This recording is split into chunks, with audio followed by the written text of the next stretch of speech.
Hey guys, today's project calls for removing a front bumper off of a 2010 to 2017 GMC Terrain. First step is to pop the hood and locate 4 T15 Torx bolts and 2 clips, one on each side.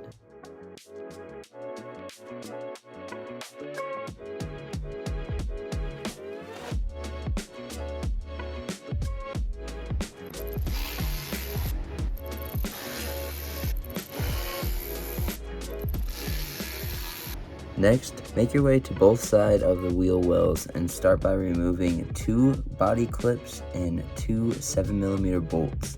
The Terrain that I was working on already had 2 of the clips missing, so where you see those empty holes is where the clips should be that you'll want to remove.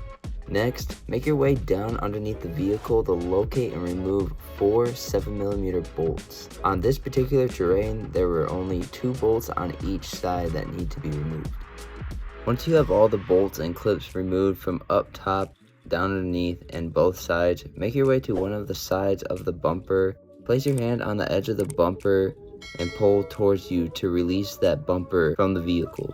If your vehicle is equipped with fog lights, now would be a good time to disconnect those from the vehicle before removing the bumper completely off of the car.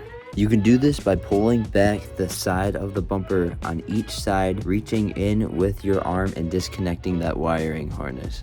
Repeat to the other side. Sometimes it is a little bit difficult to get these bumpers unattached from the vehicle. Just take your time and go slow with it. Once you have both sides of the bumper free from the vehicle, you can now remove the bumper from the car. Thank you so much for taking time out of your day to watch this video, and if you have any questions, don't hesitate to comment down below and I'll do my best to get back to you as soon as I can. If you found value in the video, please drop it a big thumbs up and go on over to the channel and see what we're all about. Thank you so much for watching. Take care. We'll see you in the next one.